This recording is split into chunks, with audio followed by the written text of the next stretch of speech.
Hello दोस्तों, स्वागत है आप सभी का वैल्यू इन्वेस्टर यूट्यूब चैनल के ऊपर। बात करेंगे इस वीडियो में Indian railway finance corporation limited के शेयर के ऊपर। अब देखिए, आईआरएफसी को लेकर काफ़ी बड़ी अपडेट आ रही है।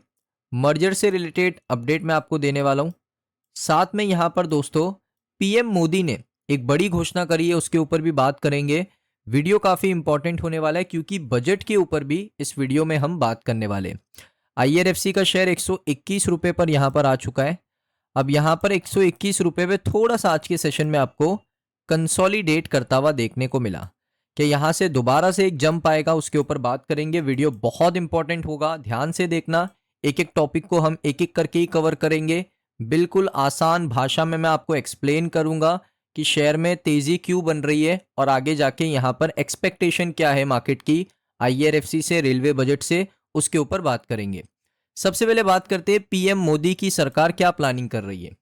देख सकते हो रिपोर्ट आपको देखने को मिला 24 दिसंबर 2025 आज के सेशन में लगभग सुबह 8:13 पर मोदी सरकार प्लान कर रही है सबसे बड़ा रेलवे सेफ्टी स्पेंड, यानी रेलवे की जो सेफ्टी है उसके ऊपर सबसे बड़ा स्पेंडिंग होने वाला है ₹1.3 ट्रिलियन, यानी 1,30,000 करोड़ रुपए यहां पर स्पेंड करेगी मोदी सरकार सिर्फ रेलवे सेफ्टी के ऊपर। अब यहां पर रेलवे सेफ्टी में ऑलरेडी हमारे पास कवच है, तो आई थिंक उसी को एक्सपांड करने के लिए 1,30,000 करोड़ रुपए का कैपिटल एक्सपेंडिचर फाइनेंशियल ईयर 27 में सरकार यहां पर सिर्फ रेलवे सेफ्टी के लिए लेकर आ सकती है। अब पूरा अपडेट मैं आपको बता देता हूं। यहां पर आप देखोगे एलोकेशन अबाउट 12% ज़्यादा आ सकता है करंट ईयर बजट से, यानी आप कह सकते हो कि एक्सपेक्टेशन यही है कि 2,76,000 करोड़ का बजट आएगा रेलवे बजट। रेलवे बजट आपको यहाँ पर अगर 12% का ग्रोथ होता है तो इसका मतलब है कि 2.76 लाख करोड़ का बजट यहाँ पर आ सकता है।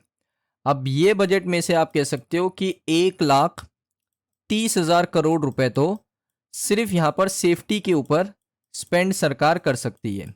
सेफ्टी के ऊपर 1,30,000 करोड़ स्पेंड होगा और अगर 12% का ग्रोथ आता है ईयर ऑन ईयर बेसिस पे रेलवे बजट के अंदर तो 2,76,000 करोड़ के आसपास का बजट आपको देखने को मिल सकता है। वैसे ये रिपोर्ट्स ये भी है कि 3 लाख करोड़ का भी बजट आपको देखने को मिल सकता है। लेकिन बहरहाल आगे बढ़ते हैं। Safety has emerge as a key political and public priority for Indian railways, यानी सेफ्टी बहुत ज़्यादा इंपॉर्टेंट हो चुकी है। पॉलिटिकल एजेंडा भी है कि सेफ्टी इंप्रूव करनी चाहिए, पब्लिक की प्रायोरिटी भी है कि भाई इंडियन रेलवेज की सेफ्टी को इंप्रूव करना चाहिए। अब प्लान ये है कि एक शार्प रिकैलिब्रेशन करेंगे हम कैपिटल स्पेंडिंग के अंदर, जिससे क्या होगा, सेफ्टी को सबसे पहले सिक्योर करेंगे। जो पैसेंजर सेफ्टी है, जो स्टेशंस पे पैसेंजर आते हैं उनकी सेफ्टी को सिक्योर करेंगे, प्लस रेलवे की सेफ्टी को भी सिक्योर करेंगे। ये सबसे इंपॉर्टेंट आप कह सकते हो यहाँ पर एक टॉपिक होने वाला है बजट के अंदर का, जिसमें आप देख सकते हो ओवरऑल कैपिटल एक्सपेंडिचर प्रोजेक्टेड ये है कि भाई आ सकता है 2,76,000 करोड़ का, जो कि पुराना बजट था हमारा पिछले साल का 2025 का 2,52,000 करोड़ का, यानी 2,52,000 से बजट बढ़ के आ सकता है 2,76,000 करोड़ का, बिकॉज इसमें इंक्लूड कर दिया गया है 1,30,000 करोड़ तो सिर्फ सेफ्टी के लिए, यानी रेलवे की सेफ्टी के लिए 1,30,000 करोड़ को इंक्लूड कर दिया गया है। इस वजह से बजट आपको बढ़ता हुआ देखने को मिलेगा।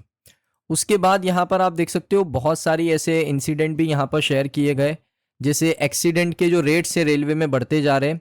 उसके साथ साथ यहाँ पर आप देखोगे इसी साल एक बिलासपुर के अंदर केस हुआ था जहाँ पर एक MEMU पैसेंजर ट्रेन ने ओवरशॉट किया था रेड सिग्नल को, और जो रैंप होता है उसके ऊपर वो ट्रेन चले गई थी, 11 लोग की जान चली गई और 20 लोग को इंजरी हो गई थी। तो इतना ज़्यादा जान जा रहा है, तो इससे अच्छा है कि हम रेलवे की सेफ्टी को इम्प्रूव कर लें। और वो सेफ्टी को इम्प्रूव करने के लिए आपको जो कवच सिस्टम है उसको अपग्रेड भी करना पड़ेगा और उसको एक्सपांड भी करना पड़ेगा। अपग्रेड यानी उसके जो अपडेट्स होते हैं उसको भी करना पड़ेगा, और एक्सपांशन ज़रूरी है। पूरे भारत में जितना भी हमारा रेलवे का इकोसिस्टम है, जितनी भी कनेक्टिविटी है, उसमें आपको कवच सिस्टम को इंस्टॉल करना ही पड़ेगा। ये सरकार का मेन मोटिव होने वाला है। उसके बाद दोस्तों अब मैं आपको बता देता हूं मर्जर से रिलेटेड अपडेट क्या है।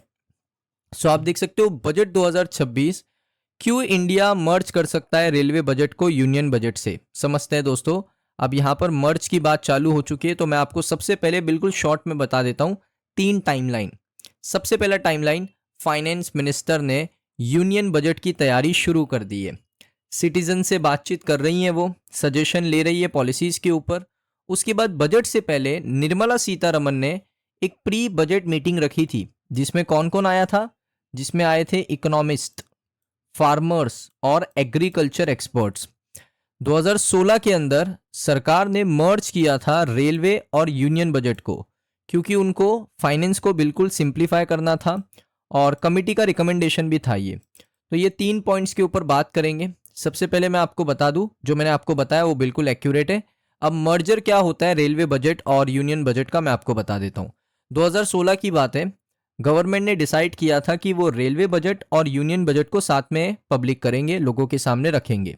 ये आइडिया आया था जब कमेटी ने यहाँ पर, जिसके हेड थे बाइबेक डेब्रॉय, जो कि ऑफ नीति आयोग के मेंबर थे, इन्होंने यहाँ पर हैंडलिंग करी थी हमारे कंट्री की पैसे को, उसको सिंप्लीफायर करने का काम ये करे थे। उसके बाद वाइट पेपर टाइटल भी दिया गया था डिस्पेंसिंग का रेलवे बजट को। साथ में दोस्तों यहाँ पर ये प्लानिंग अच्छे से काम भी किया था। उसके साथ मर्जर में क्या होता है, दोनों ही बजट साथ में आ जाए। ऐसा नहीं होता है कि भाई रेलवे बजट को अलग से सेपरेट करके बताया जा रहा है और यूनियन बजट बाकी सेक्टर के बजट को अलग से बताया जा रहा है, सभी को एक ही चीज़ में इंक्लूड करके बताया जा रहा है। सो ये सारा दोस्तों रीज़न होता है जिसको हम कहते हैं रेलवे बजट मर्जर, यानी इसको कहते हैं रेलवे बजट मर्जर, और इसको आप ये भी कह सकते हो कि बजट मर्जर। सो दो बजट जब मर्ज होते हैं तो इससे क्या होता है कि सारा जो फोकस होता है वो सभी सेक्टर के ऊपर होता है। जैसे अगर रेलवे बजट अलग से आता है तो रेलवे के ऊपर ज़्यादा फोकस होगा। तो अगर एक ही बजट आता है जिसमें हमारा फोकस जो होगा सरकार का वो सभी सेक्टर के ऊपर इक्वली होगा, तो इससे फेयरनेस भी काफ़ी ज़्यादा इम्प्रूव होती है। बट मुझे लगता है कि जो रेलवे सेक्टर है ना, वो बहुत इंपॉर्टेंट सेक्टर है। आई थिंक हमारे देश के 2 सेक्टर बहुत इंपॉर्टेंट हैं, एक रेलवे सेक्टर और एक एग्रीकल्चर सेक्टर। तो इनके बजट अगर अलग अलग आते भी हैं तो इसमें कोई प्रॉब्लम नहीं है मेरे हिसाब से, क्योंकि ये जो 2 सेक्टर है ये सरकार को सबसे ज़्यादा इनकम जनरेट करके देते हैं। तो इनके अगर बजट अलग अलग भी आते हैं ना, तो मुझे कोई प्रॉब्लम नहीं है, आपको भी नहीं होनी चाहिए। तो देखते हैं अभी क्या होता है। अभी कोई फाइनल डिसीजन लिया नहीं है, बस बातचीत चल रही है कि हमें क्या दोनों ही बजट को, यूनियन बजट को और रेलवे बजट को साथ में यहाँ पर अनाउंस करना चाहिए या नहीं, वो उसके ऊपर डिस्कशन चल रहा है। सो देखते हैं आगे चल के क्या होता है। अभी के लिए तो कोई कंफर्मेशन नहीं है, इसके ऊपर भी इतना कंफर्मेशन नहीं है, बट रिपोर्ट्स मजबूत हैं, क्योंकि मनी कंट्रोल ने रिपोर्ट किया है, मिंट ने रिपोर्ट किया है सिमिलर रिपोर्ट। तो यहाँ पर ये रिपोर्ट मजबूत है। इसके ऊपर थोड़ा सा क्वेश्चन मार्क है अभी तक, ये अभी तक इतना कंफर्मेशन के साथ नहीं रिपोर्ट्स आ रही हैं। सो दोस्तों, आपको ये वीडियो कैसा लगा कमेंट सेक्शन में ज़रूर बताइए। अगर आपको वीडियो अच्छा लगा वीडियो को लाइक करें। मिलता हूँ नेक्स्ट वीडियो में।